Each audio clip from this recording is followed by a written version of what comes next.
Bien, bonjour à toutes et à tous, bienvenue à cette nouvelle vidéo. Alors, pour rappel, la dernière fois, on avait commencé par introduire un petit peu les deux raisons qui nous poussent à étudier la théorie du choix du producteur. Donc, rapidement, on a vu que la première raison réside dans le fait que pour expliquer la formation des prix, on a besoin de l'offre et de la demande.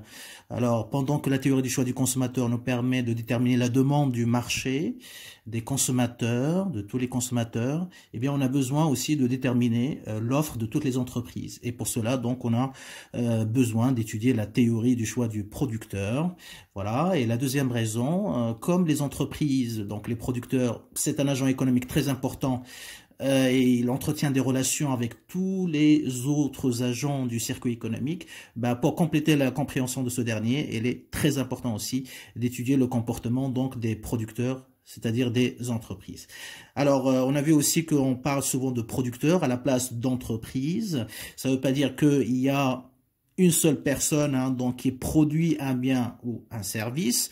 Au contraire, donc il y a toute une multitude d'ouvriers, de cadres, d'ingénieurs, etc., qui chacun dans sa spécialité contribue à la production d'un bien ou un service. Mais comme on peut pas étudier tous les services et toutes les personnes impliquées dans la production, eh bien on va les représenter par un agent économique qu'on appelle le producteur, et on va réduire en quelque sorte l'entreprise avec tous ces services au service de production qui est le plus important, parce que c'est là où se prennent les décisions concernant, on va dire, la production directement, c'est-à-dire qu'est-ce qu'il faut produire, combien et comment. Et bien sûr, c'est une hypothèse simplificatrice afin de rendre l'analyse plus pratique et plus facile. Très bien. Alors, on a aussi défini ce qu'on appelle les facteurs de production, parce qu'on a dit que la production d'un bien ou d'un service dépend de la quantité des facteurs de production utilisés. Et donc, il est très important donc de définir ce qu'on entend par ces facteurs de production.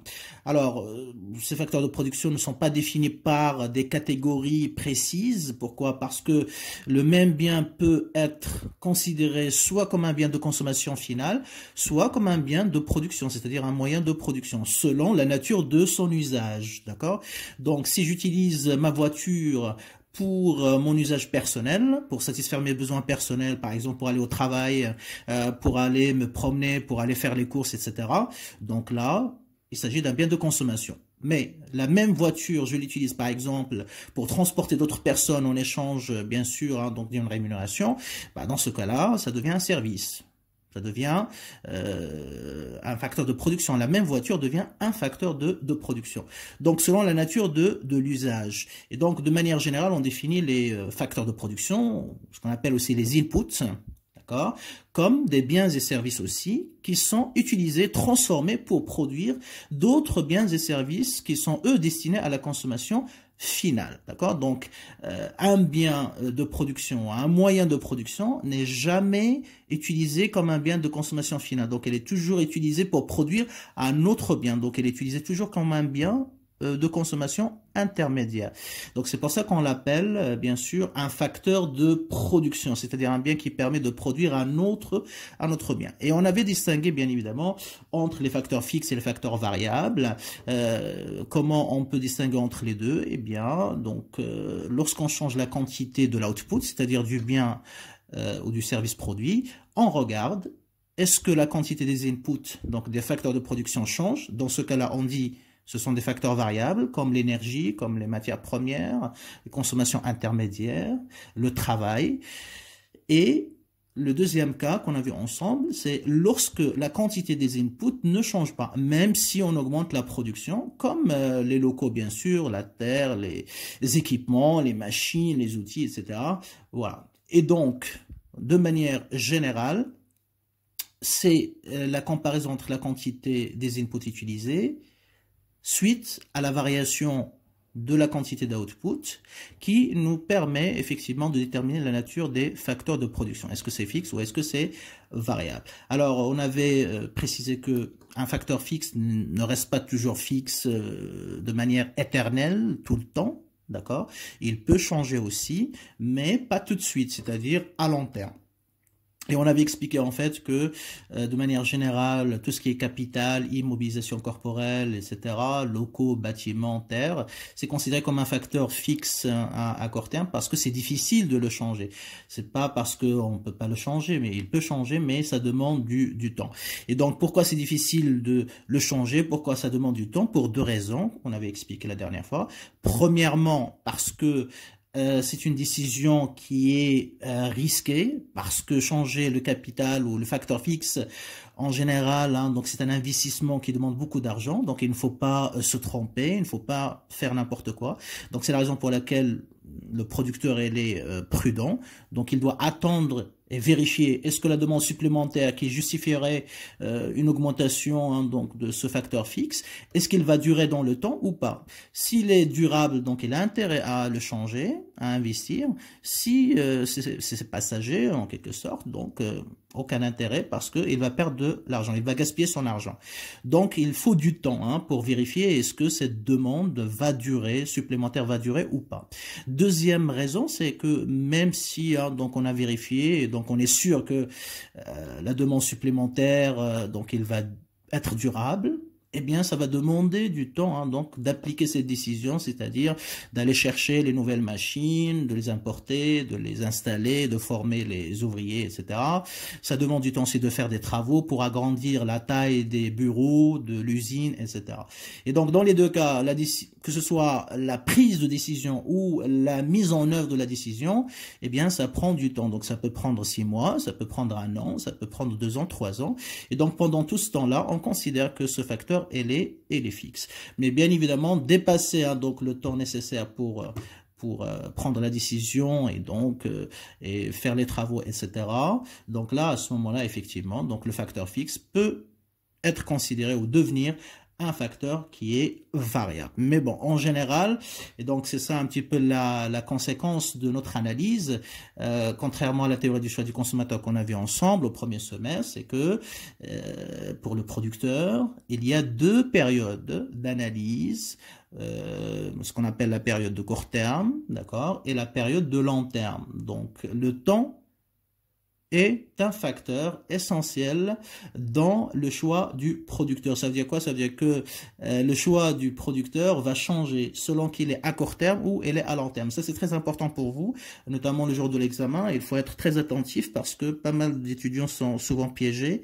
C'est-à-dire que en ne faisant pas attention à la période d'analyse, c'est-à-dire ils ne regardent pas est-ce que le producteur il est à court terme ou à long terme, eh bien ils peuvent commettre des erreurs. C'est-à-dire que si par exemple la question d'examen il se situe à court terme et toi tu réponds avec le raisonnement à long terme, bien évidemment, ça sera 0, ça sera considéré comme hors sujet. Et inversement, si la question elle se déroule un petit peu à long terme et toi tu raisonnes comme si c'était à court terme, bien évidemment, ce sera le même résultat. Donc, il faut être très attentif hein, par rapport à la période d'analyse hein, donc dans laquelle se situe le producteur. Toujours, il faut se poser la question, est-ce qu'elle est à court terme ou est-ce qu'elle est à long terme? Parce que le raisonnement n'est pas le même, l'équilibre n'est pas le même, la logique n'est pas la même, d'accord? Donc, on peut, si vous voulez, hein, donc distinguer hein, donc pour la théorie du choix du producteur. Alors, bien sûr, ça existe aussi pour le consommateur, mais pour le cours de première année, en général, on n'intègre pas le facteur temps, donc on fait abstraction donc du temps. Et bien sûr, il y a toute une partie hein, donc qui analyse le choix du consommateur aussi à court terme, à long terme, mais c'est pas prévu pour ce programme de première année, d'accord? Alors pour le producteur, donc il y a 2 périodes d'analyse, comme on a dit, hein, donc soit le court terme, d'accord, soit le long terme. Très bien. Et bien sûr, le raisonnement n'est pas le même selon les 2 périodes d'analyse. Alors, quelle est la différence hein, donc, entre les deux? Alors, à court terme, comme on a dit, hein, donc le producteur n'a pas la possibilité, justement, hein, donc n'a pas suffisamment de temps pour changer le facteur fixe. Donc ça veut dire quoi? Ça veut dire qu'il y a d'un côté des facteurs fixes et des facteurs variables. Alors qu'à long terme, bien sûr, il a suffisamment de temps pour réfléchir, hein, pour vérifier si la demande supplémentaire justifie ou non, hein, donc une augmentation ou une variation du facteur fixe. Il a suffisamment de temps pour faire les travaux, pour installer les machines, etc. Et donc finalement, même le facteur qui était considéré comme fixe, hein, au départ, il devient aussi variable. Ça veut dire quoi? Ça veut dire qu'il n'y a plus de facteurs fixes. Donc tous les facteurs sont variables. Alors il faut savoir que en général, hein, donc c'est vrai qu'on a donné quelques exemples, hein, donc de facteurs: la terre, les ressources naturelles, les matières premières, l'énergie, consommation intermédiaire, le capital et le travail. Mais en théorie microéconomique, pour simplifier, on raisonne uniquement sur deux grandes catégories d'input, c'est-à-dire de moyens de production. Lesquels? Premièrement, donc il y a la catégorie travail, ok, travail avec toutes ces variantes, ces formes, donc intellectuel, manuel, physique, etc. Qualifié, non qualifié, bon bref. Le capital aussi, pareil. Deuxième catégorie, donc ça contient le facteur capital, donc avec toutes ses formes aussi, financier, matériel, immatériel, etc. Donc, pour simplifier, c'est comme pour le consommateur, on ne peut pas raisonner sur tous les biens qui vont être achetés ou consommés par le consommateur. Alors qu'est-ce qu'on fait? On suppose comme s'il y avait seulement deux biens, X et Y. Pareil ici, on va supposer comme s'il y avait seulement, hein, donc deux grandes catégories de facteurs, le capital et le travail. Ça ne veut pas dire que les autres n'existent pas dans la réalité, mais c'est juste une hypothèse pour simplifier l'analyse. Au lieu de raisonner sur plusieurs variables, on va raisonner uniquement sur deux variables. Alors en général, le capital, il est considéré comme fixe à court terme. C'est difficile de le modifier, comme on a déjà expliqué, parce que le capital, pour changer une machine, ça coûte de l'argent, donc on ne peut pas le changer, prendre la décision rapidement, il faut attendre de vérifier est-ce que c'est rentable ou pas. Deuxièmement, pour acheter la machine, etc., ça demande aussi du temps, etc. Donc le capital, en général, c'est considéré comme un facteur fixe à court terme. C'est difficile de le changer rapidement. Le travail, c'est considéré comme un facteur qui est variable. On peut le changer facilement. C'est-à-dire que je peux embaucher des travailleurs aujourd'hui, mais la semaine prochaine, je peux m'en séparer. Je peux les licencier. D'accord? Et donc, c'est plus facile de changer le travail que le capital. Donc, de manière générale, à court terme, donc on a le capital qui est constant, c'est un facteur qui est fixe, d'accord? Et le travail, on va le noter L, qui est variable. Alors, à long terme, bien sûr, le travail, il est toujours variable, hein, donc quelle que soit la période d'analyse, mais ce qui va changer, c'est que le capital, il va devenir variable, parce que là, à long terme, bien sûr, le producteur, il va avoir suffisamment de temps, hein, pour effectivement changer, modifier la quantité de capital. Et donc là, vous voyez la différence entre les deux, c'est quoi? Le travail variable dans les deux. Donc, ce qui fait la différence, c'est le capital. Donc, comment je sais que je suis à court terme? En général, lorsque le capital, la quantité de capital, elle est fixe. Okay? Donc, on va l'écrire ici. À court terme, donc la différence entre les deux, à court terme, le producteur, combine à la fois des facteurs, je vais montrer ça, des facteurs fixes avec des facteurs variables. Bien sûr, quand je parle de facteur fixe, c'est essentiellement le capital, et facteur variable, c'est le travail. Alors qu'à long terme,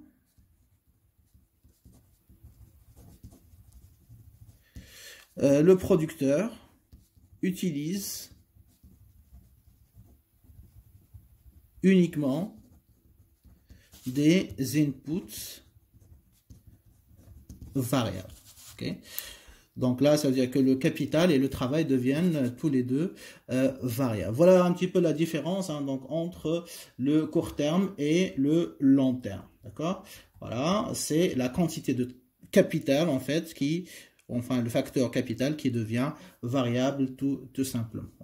Donc retenez bien, hein, donc cette différence entre le court terme, Enfin, parfois on dit le court terme et le long terme, parfois on dit la courte période et la longue période, c'est la même chose.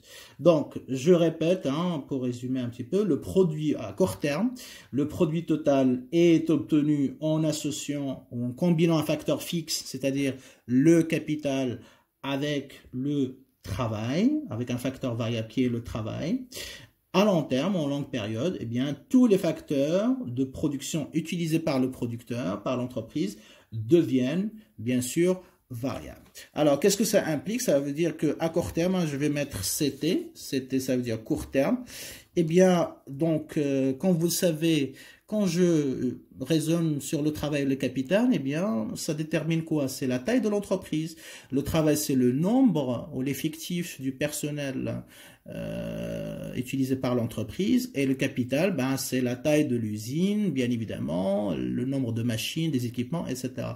Donc, imaginez que plus je vais augmenter le nombre de machines, le nombre de personnel, bien sûr, la taille de l'entreprise va grandir, va devenir plus importante. Et inversement, d'accord? Donc, ça veut dire quoi? Ça veut dire que la quantité de travail et de capital détermine quoi? La taille de l'entreprise. D'ailleurs, on utilise ça pour distinguer entre les grandes entreprises, entre les petites et les moyennes entreprises, d'accord? Donc, à court terme, si vous voulez, la taille de l'entreprise est constante et fixe, en quelque sorte, ne change pas. Alors qu'à long terme, eh bien, la taille de l'entreprise peut être modifiée aussi. La taille de l'entreprise peut changer. Donc, peut être modifiée. OK? Très bien. Donc, voilà un petit peu hein, je dirais l'implication de cette distinction entre le court terme et le long terme. Donc, c'est l'implication en termes de la taille de l'entreprise. OK? C'est-à-dire, est-ce que j'ai une petite entreprise, voilà, par exemple, à court terme, donc il va rester une petite entreprise. OK? Par contre, à long terme, il a la possibilité de devenir une moyenne entreprise, ou il peut devenir aussi une grande entreprise. Donc, s'il augmente la quantité de travail et de capital de façon très, très importante. D'accord? Très bien.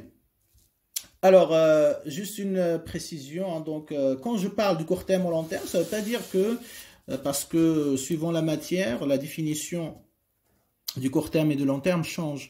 Par exemple, en comptabilité, etc., le court terme, c'est moins d'1 an. OK. Le moyen terme, c'est entre 2 ans jusqu'à 5 ans. Et puis le long terme, c'est plus de 5 ans. Alors si en microéconomie, la théorie du choix du produit, c'est complètement différent. Donc quand je parle du court terme, il n'y a pas de nombre de mois ou d'années précis. Hein. Donc le court terme, ça correspond à la période pendant laquelle le capital reste fixe. OK. Donc je vais le mettre ici. Donc quand je parle de court terme, donc ça ne veut pas dire ici en microéconomie, hein, donc inférieur à 1 an.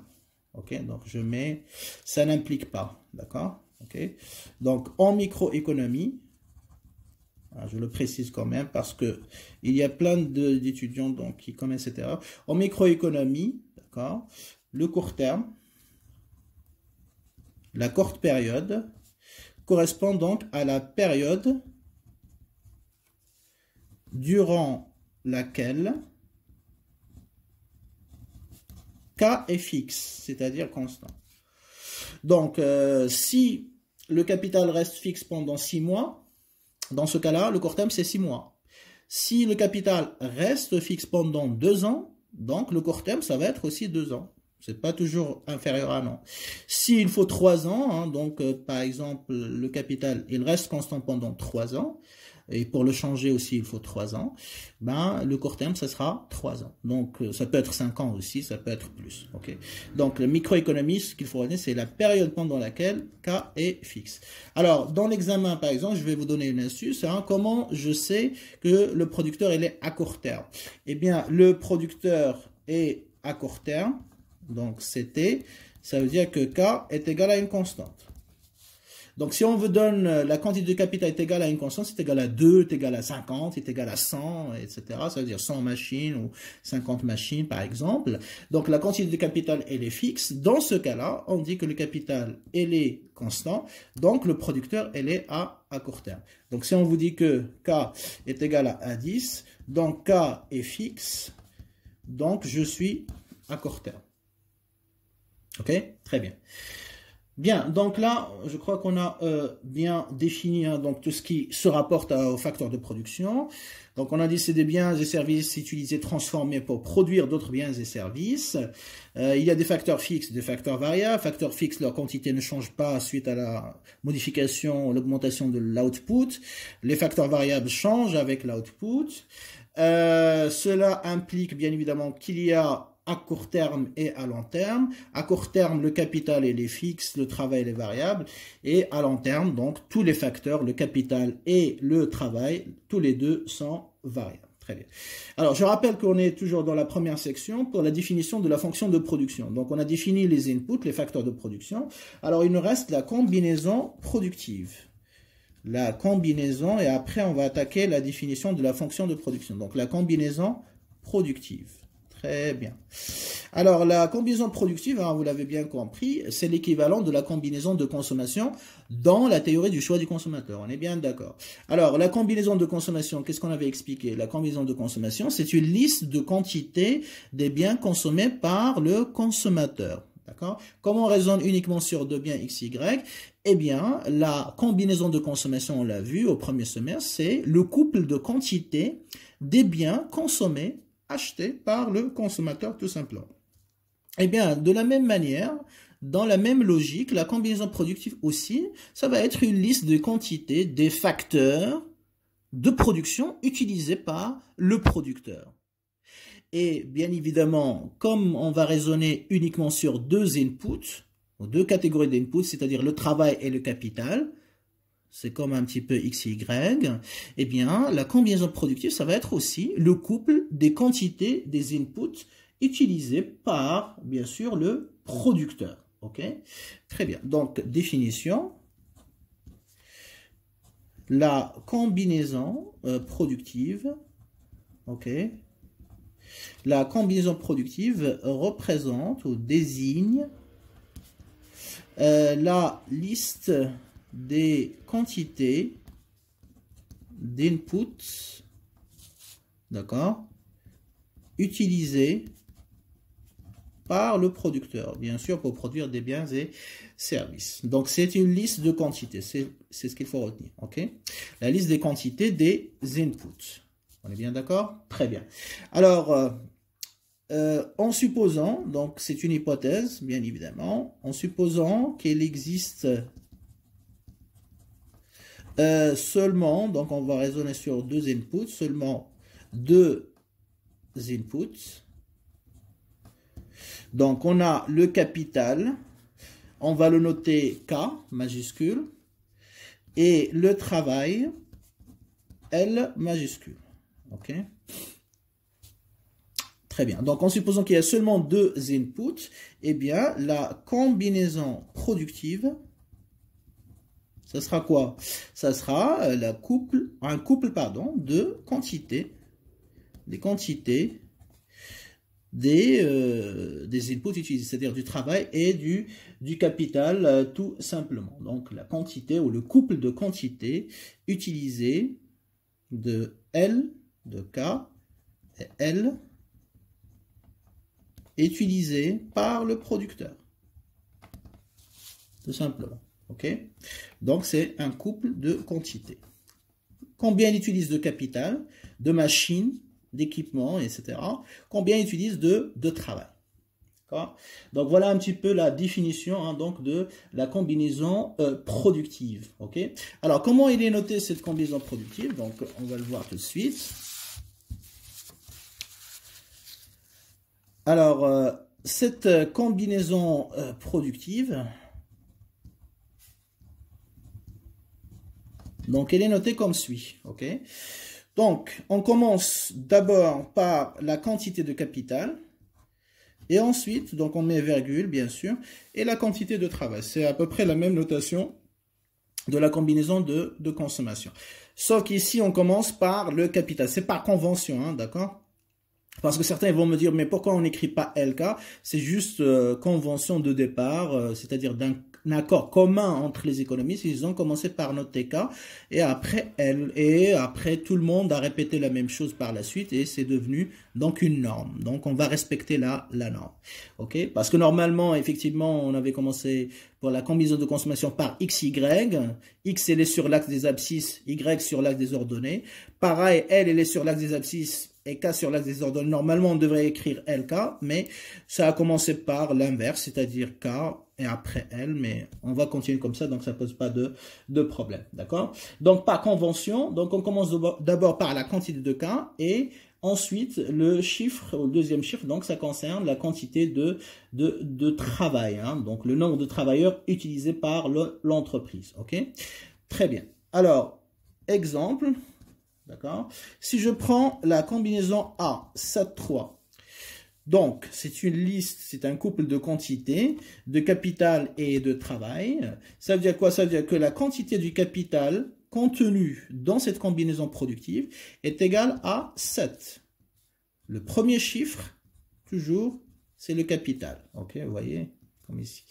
Et le deuxième chiffre, donc LA, la quantité de travail. Ça veut dire quoi? Ça veut dire que dans cette combinaison, le producteur utilise 7 machines pour simplifier, 7 machines et 3 travailleurs. Ok?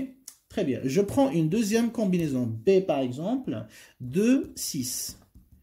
Alors, 2, 6, comment je vais l'interpréter? Comment je vais le lire? Eh bien, le premier chiffre, c'est le capital. Donc, ça veut dire KB est égal à 2. Et le deuxième chiffre, donc 6, c'est la quantité de travail. Donc LB est égal à 6. Pareil. Je prends un dernier exemple, c'est, si vous voulez, donc 4, 1. Alors, ça veut dire quoi? Le couple 4, 1, comment je l'interprète?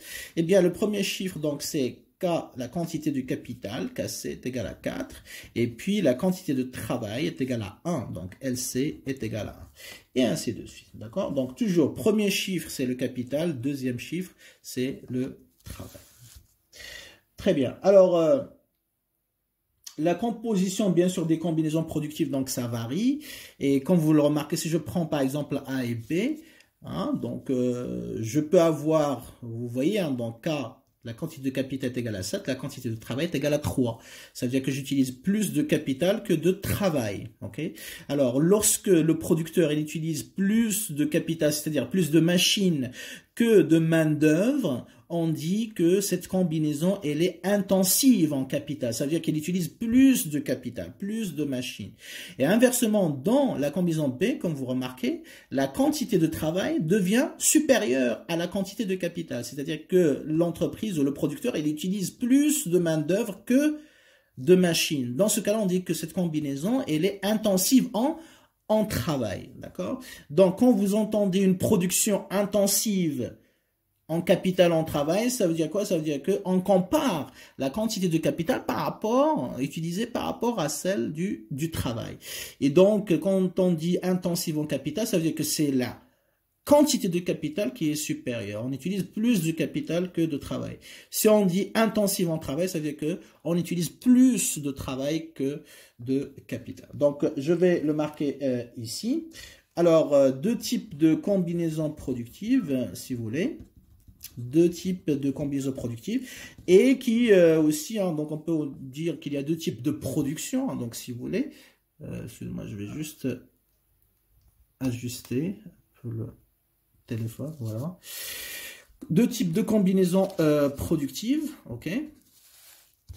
Donc, il y a ce qu'on appelle des combinaisons intensives en capital et puis il y en a d'autres qu'on appelle intensive en travail. Très bien. Donc, quelle est la différence entre les deux? Bah, ici, intensive en capital, ça veut dire qu'on utilise plus de capital que de travail, tout simplement.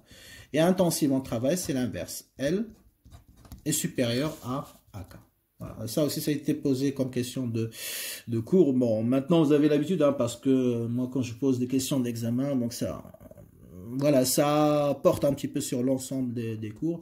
Donc forcément, il y a toujours une partie du cours qui va être intégrée dans les questions de cours d'examen. Très bien. Alors, pour revenir à notre exemple, A, 7, 3, qu'est-ce que je remarque? KA, qui est égal à 7, supérieur à LA qui est égal à 3.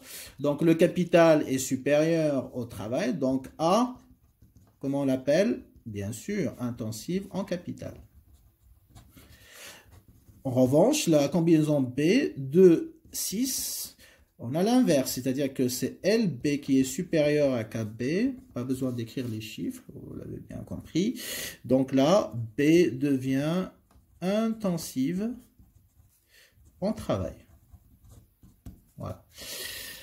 Alors, certainement, peut-être, je sais pas, ce que vous avez eu l'occasion d'entendre dans des émissions, de les lire dans des journaux, etc., spécialisés en économie. On parle par exemple des exportations ou de production intensive en capital ou intensive en travail. Alors, ça veut dire quoi? Ça veut dire la même chose. Hein. Ça veut dire que si on parle d'intensive en capital, une industrie intensive en capital, ça veut dire qu'elle utilise plus de machines que de main-d'œuvre. Et inversement, intensive en travail, on utilise plus de travail que de capital. Alors, en général, tout ce qui est service, tout ce qui est par exemple, hein, donc on va dire agriculture, textile, etc. Donc, ce sont des industries qui sont intensives en travail. On utilise plus la main-d'œuvre que le capital. En revanche, des industries qui sont très sophistiquées, par exemple, les industries extractives, c'est-à-dire l'extraction du pétrole, des minerais, etc., des industries sophistiquées comme les voitures, l'aéronautique. Donc tout ça, dans ce genre d'industrie, on utilise plus de machines, d'accord, et d'équipements que de main-d'œuvre. Ok. Très bien. Donc, voilà un petit peu pour la combinaison productive. Maintenant, on est un peu capable d'attaquer la définition, bien sûr, de la fonction de production. Donc, je vais arrêter cette première partie hein, donc de la vidéo à ce niveau-là et on reprendra tout de suite.